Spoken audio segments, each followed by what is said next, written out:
Hi everybody, welcome back to the Country Living Homestead. Well, it's a blustery cold day on the homestead, so we decided to make some venison chili. So let's get into it.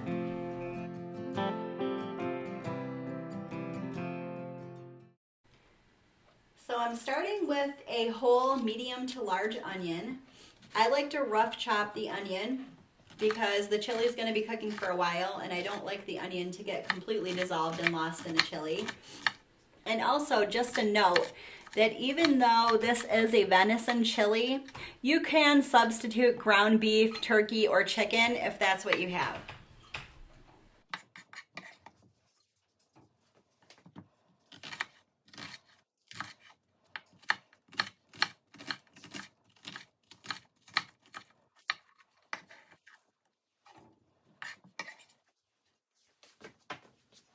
So next I'm going to be adding a pound of venison meat.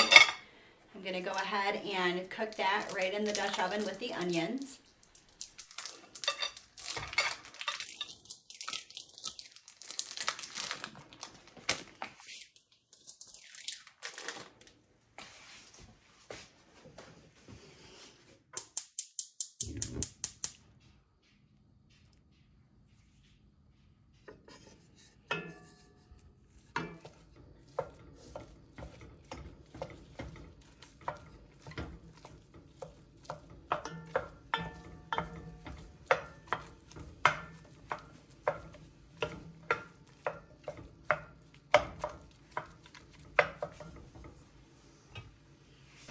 So now I'm adding some garlic powder. And this is just by personal preference. You can add as much or as little as you want. Now I'm putting in some onion powder as well. And this just helps season the meat and give it a really great flavor. And then I just like to stir it really well to make sure the spices are evenly distributed amongst the meat mixture.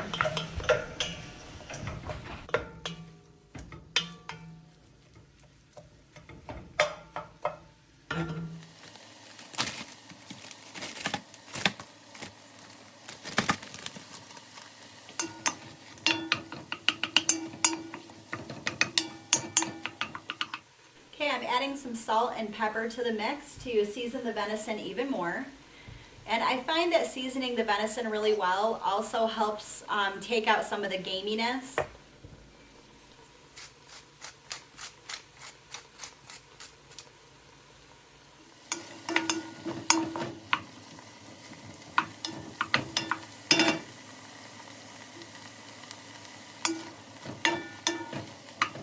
We don't use beans in our chili, but you could definitely add them to this recipe if you wanted to. We like to use sweet potatoes instead. We get some extra veggies into our diet and it helps make this chili super filling. I like to rough chop my sweet potatoes, but if you wanted the chili to cook faster, dicing them into smaller pieces would definitely be the way to go.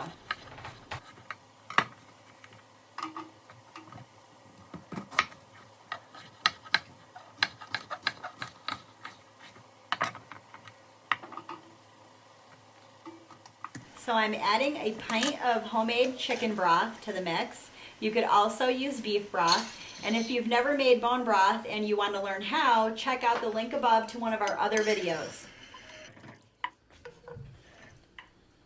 So I'm adding some tomato paste. This helps to thicken the chili up a little bit and also gives it a great flavor.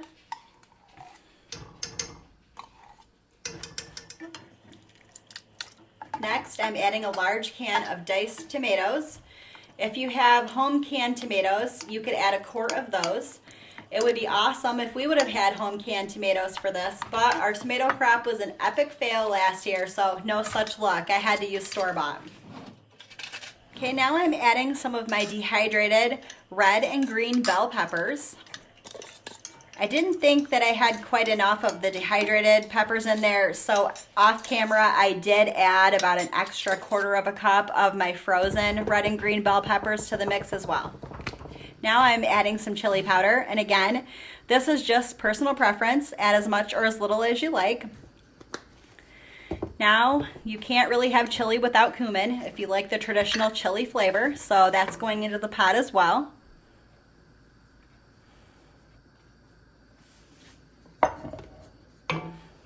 And of course, I had to put in a little bit more onion powder.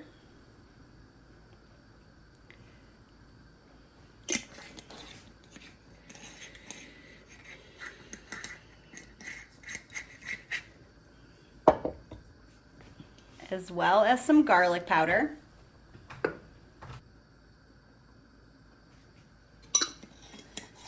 And you can put in as much or little as you like. Just throw some in there, test it. If you think you need more of something, add it in. Give it a good stir. Get everything incorporated. You don't want your garlic powder or onion powder to clump up in your chili. Now I'm adding about 2 tablespoons of sugar. I like to do this if I'm making something with a tomato base. It helps cut the acidity in the tomatoes.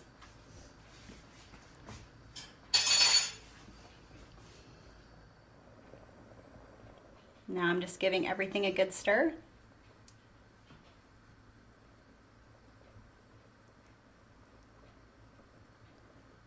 And now I'm coming in with a little bit more salt.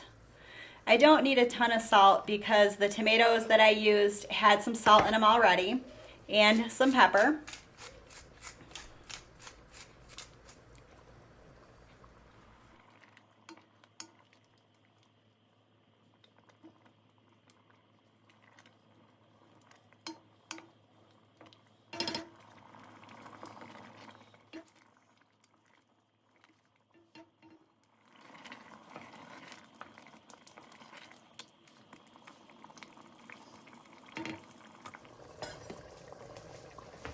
I love adding a sweet Italian sausage to our venison chili.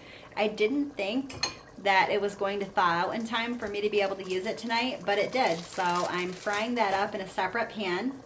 And once I get it browned up, I will just go ahead and add it to the chili.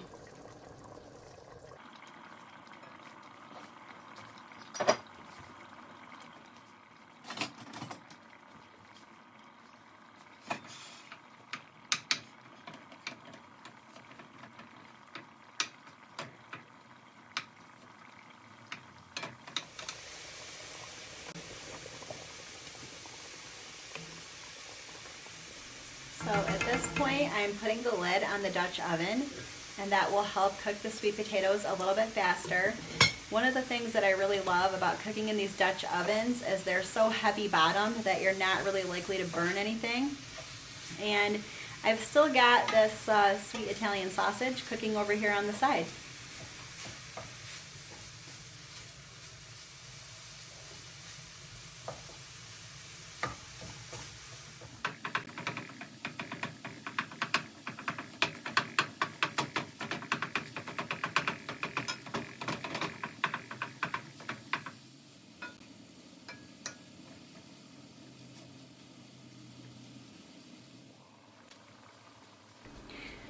So now that the sausage is fully browned, I'm getting ready to add that to the chili.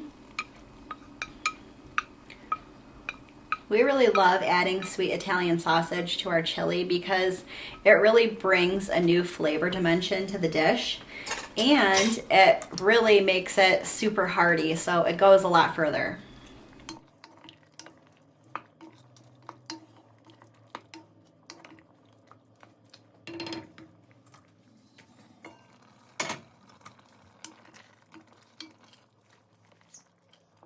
Chili is one of those great dishes that lends itself very well to experimentation, so don't be afraid to play with ingredients or flavors.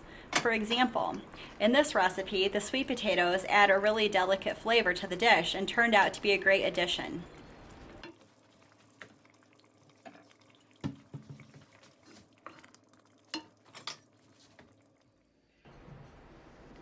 You know the chili is done when the sweet potatoes are soft and cooked through. We love to serve our chili with our homemade cultured sour cream, and if you'd like to learn how to make this, click on the link above.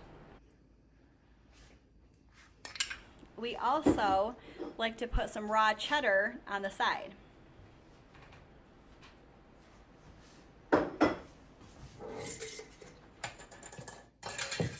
And I've also topped this off with a little bit of our dehydrated kale instead of parsley.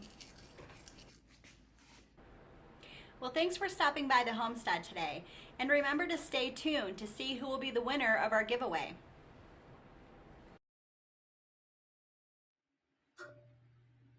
Hello everybody and welcome back.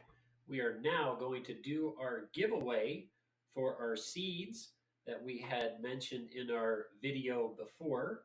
So now we are going to be picking a winner. So let's go to our channel and grab the link.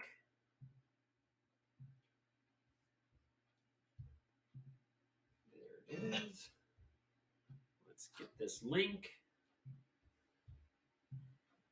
Put it in here, and here we go.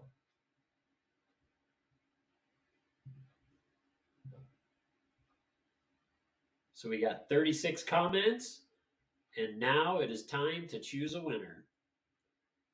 And the winner is Patty G. SBH. Congratulations. Looks like you've been following us on Instagram. So we greatly appreciate that as well. So congratulations on the seeds. If you could please send us a message. Our email address is right in the description of this video. So send us an email where you would like us to mail your seeds. Congratulations. Thank you so much. And please like, comment, and subscribe.